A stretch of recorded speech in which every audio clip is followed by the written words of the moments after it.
Assalamualaikum Pak Gus. Waalaikumsalam. Alhamdulillah. Gimana sehat Pak Gus hari ini? Alhamdulillah, keadaan sehat walafiat. Alhamdulillah. Luar biasa. Allahu Akbar. Harus tetap semangat ya Pak Gus ya. Dulu itu harus semangat. Walaupun masa pandemi, semangat harus tetap didahulukan. Alhamdulillah. Pak Gus punya bagian hari ini? Iya. Sudah punya bagian ya. Terus untuk persiapannya bagaimana? Alhamdulillah, insyaallah sudah siap. Oke, siap ya Pak ya. Kira-kira hari ini Pak Agus indikator KD dan indikatornya yang mau disajikan kepada siswa apa Pak Agus? Interaksi sosial dan lembaga sosial KD 3 di kedua. KD 3 di kedua. Jadi sub temanya insyaallah kami jadikan 2 pertemuan. Sebenarnya ada beberapa subtema nanti. Yang di situ nanti akan menangkap sesuai dengan peta konsepnya yang kami pelajari, yang kami rencanakan, kami petakan menjadi 2, yaitu pengertian dan syarat interaksi sosial. Jadi di interaksi di sub yang pertama itu interaksi sosial dengan subtema pengertian dan syarat interaksi sosial serta bentuk-bentuk interaksi sosial itu jadi 1 pertemuan. Kemudian yang kedua lembaga sosial sesuai dengan tema babnya ya. Jadi bab 2 pada semester pertama interaksi sosial dan lembaga sosial. Di tema lembaga sosial itu saya bagi 2 nanti pengertian lembaga sosial dengan jenis-jenis fungsi sosial. Pada pertemuan pertama ini saya coba akan bahas interaksi sosial, pengertian dan syarat interaksi sosial serta bentuk-bentuk interaksi sosial. Jadi kan 2 pertemuan. Terima kasih.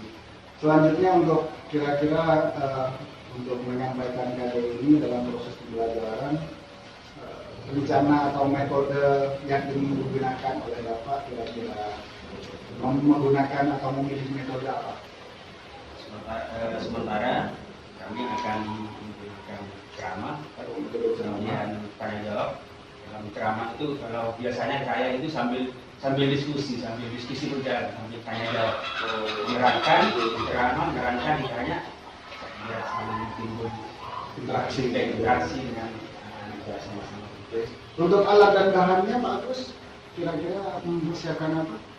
Kemudian karena kami nanti insya Allah ada penilaian dalam mengidentifikasi, mengelompokkan sesuai dengan materi yang saya kabarkan nanti kepada anak-anak. Kami persiapkan metode dengan gambar, gambar sesuai dengan materi. Kemudian ya, alat-alat seperti pensil, spidol, kemudian kertas, kemudian lakban nano ini untuk mengidentifikasi, mengelompokkan materi saya dengan bahan diskusi sekaligus sebagai tugas anak-anak. Oke. Kira-kira untuk tahapan pembelajaran yang nanti akan Ibu sajikan kepada siswa bagaimana? Iya. Atau mungkin dengan apa, dengan apa? Baik. Untuk pada pembelajaran pada pagi ini, di sini saya mengambil tema yaitu tentang sistem persamaan linear 2 variabel atau SPLDVH. Adapun tahapan pada kegiatan pembelajaran ini, yang pertama yaitu pendahuluan. Nah, di sini saya melakukan pembukaan dengan salam, kemudian doa. Kemudian yang kedua yaitu memeriksa kehadiran peserta didik terlebih dahulu, kemudian tetap mengingatkan peserta didik untuk selalu menjaga kesehatan dan selalu mematuhi protokol kesehatan. Nah, baru memasuki kegiatan inti. Oke. Ya. Terus untuk materi ketika Ibu masuk ke dalam kelas memberikan materi yang sudah dipersiapkan dulu sebelumnya, kira-kira materi bagian apa yang sulit pada KD 3.5 ya? Iya, 3.5. Kira-kira materi apa yang dimungkinkan untuk dianggap sulit oleh siswa? Oh, iya. Untuk materi 3.5 ini, KD 3.5, yaitu tentang persamaan linear dua variabel. Materi yang dianggap sulit oleh siswa itu ketika siswa merubah suatu persoalan ya yang kaitannya dalam kehidupan sehari-hari, mengubah menjadi bentuk model matematika. Jadi ya itu kesulitan mengubah soal cerita ke dalam model matematika, itu yang mengalami kesulitan. Iya, kira-kira untuk itu menghadapi persoalan yang semacam itu apa Ibu sudah mempersiapkan solusinya? Oh iya. Nah, untuk mengatasi permasalahan itu, di sini saya memberikan LKPD untuk siswa, yaitu lembar kerja peserta didik LKPD. Nah, di sini akan membimbing siswa untuk memecahkan persoalan yang kaitannya seperti tadi yang saya sebutkan. Oke. Baik, Bu Mas Surok ya. Terus kemudian untuk pada materi 3KD 3.1 iman kepada Allah ya, iman kepada kepada hari akhir dan dan alam gaib yang berhubungan dengan hari akhir.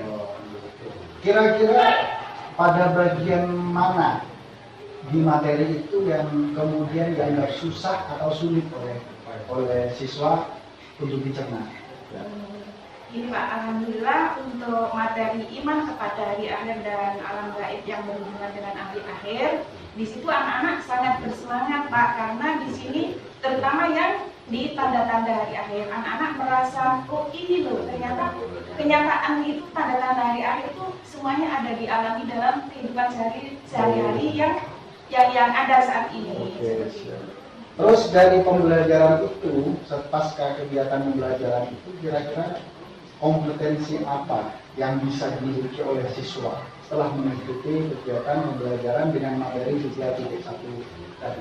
Nah, di sini anak-anak tadi tujuannya dan harapannya anak-anak itu bisa bertanggung jawab dengan tahunya bahwa nanti tanggung jawab pada hari akhir itu semua apa yang dilakukan itu nanti pasti akan dipertanggungjawabkan, sehingga anak-anak itu dalam melaksanakan kegiatan sehari-hari terus tingkah lakunya maka nanti akan ditanya, sehingga anak-anak lebih bertanggung jawab dengan dalam bertindak dan bersikap. Oke, siap. Terus yang terakhir ya Bu ya, apa yang perlu mendapat perhatian khusus pada pembelajaran kali ini? Apa ada perhatian khusus bagi siswa untuk mengikuti materi pada pembelajaran kali ini? Ada atau tidak ada? Saya pikir tidak ada Tidak ada, ya. Cuma nanti lebih ini ada lagi pembinaan kepada anak-anak untuk lebih meningkatkan lagi dalam beribadah, dalam ya berhubungan dengan di dalam lingkungan sekolah, di keluarga, juga di masyarakat. Nah, yaitu hamdulillah berhamdulillah. Oke, terima kasih Ibu. Monggo bisa langsung masuk ke kelas untuk kemudian mempraktekkan apa yang sudah Ibu buat, dan saya perkenankan untuk bisa memantau secara langsung kegiatan proses pembelajaran Ibu di kelas. Ya. Assalamualaikum warahmatullahi wabarakatuh.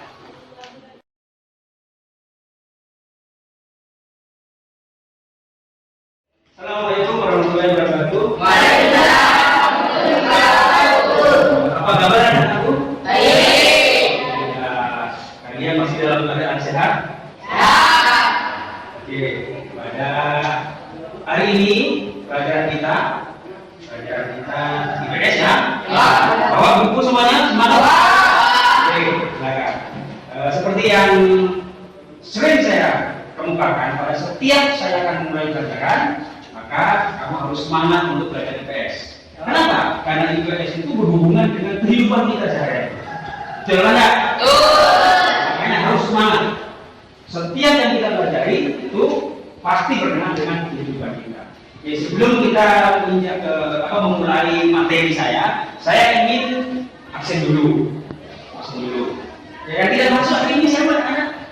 Semua. Alhamdulillah, semua ya.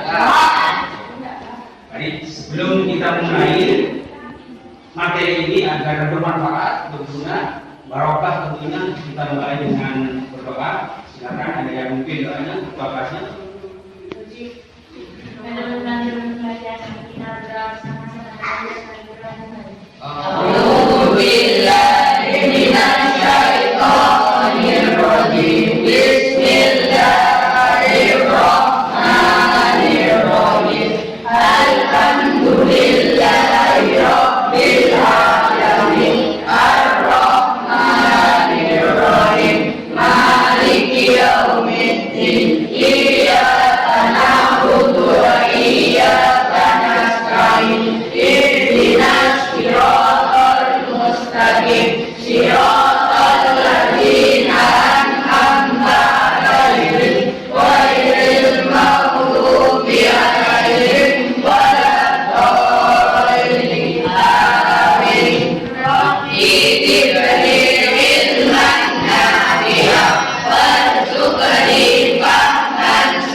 Kemudian untuk kembali kita meningkatkan keimanan Bapak, kita tidak cuma hanya belajar IPS, tapi meskipun belajar IPS, bagaimana IPS itu menumbuhkan ilmu kita. Tentunya sesuai dengan materi yang kita pelajari, maka saya ingin kalian itu membaca dari salah satu ayat Al-Quran. Coba mungkin yang bisa membaca surat ayat Al-Quran, dalam surat Al-Hujurat ayat 13. Di situ nanti kalian membacanya, silahkan dibaca dengan tenang, didengarkan dengan baik. Baik anak-anak, pada pertemuan pagi ini ya kita akan mempelajari tentang persamaan linear dua variabel. Nah, di sini dituliskan tujuan dari pembelajaran. Nah, nanti di sini apa yang akan kita pelajari, ya, dan manfaat apa yang akan kita pelajari.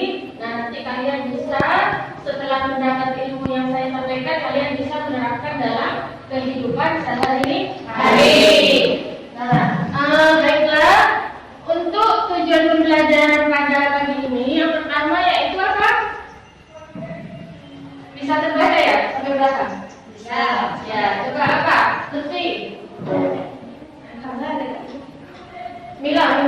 Dapat menemukan ciri-ciri PLDF dan PLDT ya. PLDT di sini persamaan linear dua variabel. Ya, jadi disingkat PLDT. Kemudian tujuan yang kedua yaitu dapat menentukan model matematika dari SPLDT. Nah, sekedar mengingat kembali pada kelas 7 kemarin, kalian sudah mempelajari persamaan linear satu variabel. Jadi sebelum ke persamaan linear dua variabel, di sini saya ingatkan dulu yaitu persamaan linear satu variabel. Masih ingat ya materi kelas 7? Ya. Nah, di sini saya mempunyai 2E ditambah 5 sama dengan 20. Nah, ini salah satu contoh dari persamaan linear satu variabel. Kenapa disebut persamaan linear satu variabel? Karena di sini memiliki variabel hanya satu, yaitu E. Ya. Nah, di sini saya memberi kata kunci. Variabel apa, Bu? Saya lupa kemarin kelas 7. Nah, waktu saya ajarkan mungkin saya tidak masuk, Bu. Nah, ini saya ingatkan kembali, ada kata kunci di sini.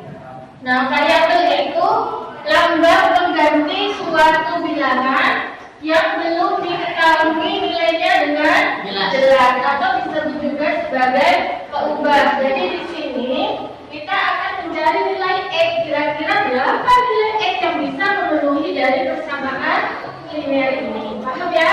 Paham. Untuk materi kelas 7. Nah, sekarang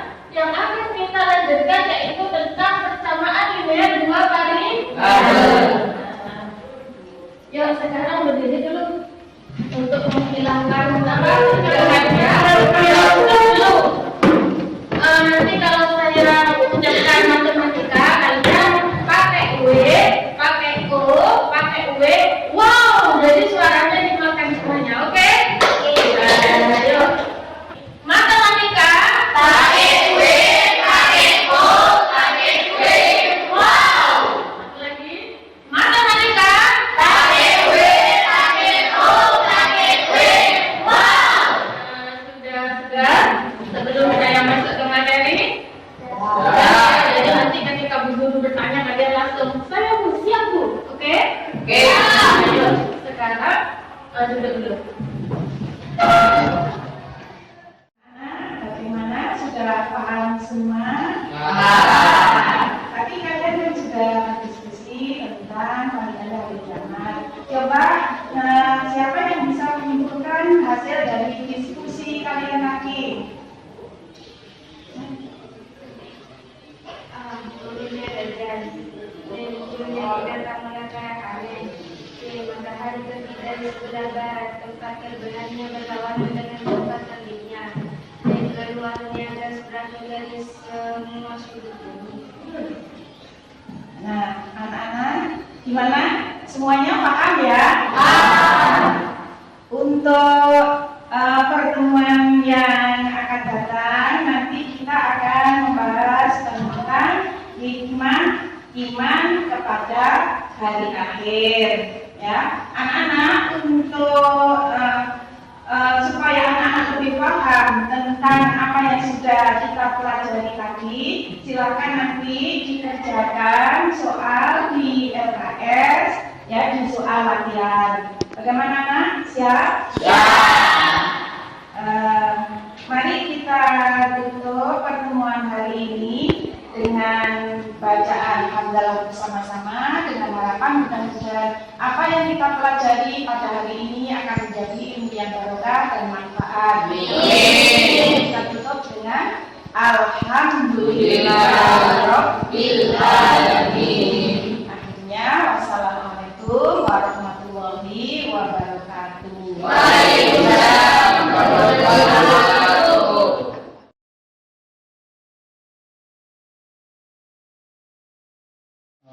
Pak Gus sudah barusan saya mensupervisi di kelas dengan dari hasil oret-oretan saya, dari hasil pengamatan saya, boleh saya katakan hampir mendekati 100% proses pembelajaran menjadi hidup.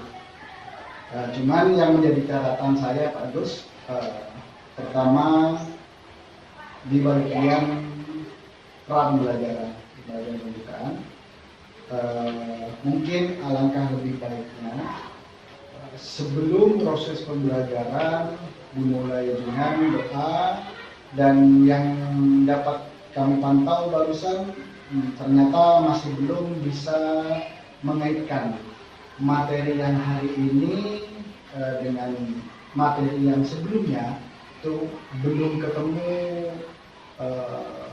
tali sambungnya, sehingga kemungkinan materi yang sudah didapatkan di awal sebelum sekarang, materi yang kemarin itu kemungkinan hilang. Barangkali hanya itu yang menjadi catatan saya, yang kemudian untuk RTL-nya, rekomendasi tidak lanjutnya nanti itu bisa diperbaiki. Iya Pak Gus ya? Siap. Semoga ini ke depan menjadi kebiasaan kita sebagai tenaga pendidik untuk kemudian memberikan terobosan-terobosan baru kepada siswa, sehingga siswa di kelas tidak monoton, tidak menjadi ngantuk, tidak menjadi males, gitu kan, sehingga untuk masuk pada hari berikutnya lebih semangat lagi. Hanya yang menjadi catatan saya, Bu Anita, pada bagian inti di proses pembelajaran barusan, interaksi dari Bu Anita selaku pengajar, selaku pendidik di tengah proses KBM masih kurang. Artinya interaksi dengan mengajak murid untuk berinteraksi dengan kita, terkait dengan materi pelajaran apa sih di SPLBP itu perlu ditingkatkan kembali di pertemuan berikutnya. Ya. Mungkin hanya itu Bu Anita yang menjadi catatan saya di bagian ini. Ya, terima kasih. Untuk selanjutnya di bagian penutup Mas Doro, saya kira semuanya sudah baik. Namun yang menjadi catatan saya untuk perbaikan ke depan, bagaimana sebelum diakhiri proses pembelajaran, anak-anak setidaknya bisa mengevaluasi. Entah itu dalam bentuk penilaian atau apapun jenisnya, mungkin pertanyaan atau apa yang bisa diajukan oleh ibu kepada anak-anak. Sehingga refleksi yang seharusnya dilakukan oleh anak-anak bisa terlaksana. Artinya anak-anak pada proses kegiatan inti pasti tidak semuanya paham, pasti ada 1-2 orang yang kemungkinan masih belum sampai pada materi yang diberikan. Sehingga penting kiranya untuk mengevaluasi, memberikan refleksi, sehingga nanti dari hasil refleksi itu ada sebuah penilaian yang bisa dikantongi oleh ibu untuk mengevaluasi peserta didik di dalam kelas selama proses pembelajaran. Kira-kira begitu ibu yang menjadi catatan kami sepanjang melakukan pengamatan barusan di kelas. Dan mohon maaf, terima kasih kami sampaikan, mohon maaf atas segala kekurangan saya. Semoga ibu senantiasa diberikan kekuatan oleh Allah, diberikan kesehatan sehingga dalam bertugas tidak mengalami kendala apapun. Semangat ya ibu. Ya Pak, terima kasih atas masukannya. Mudah-mudahan akan menjadi perbaikan ke depannya. Ya, makasih ibu. Sama-sama. Memang bisa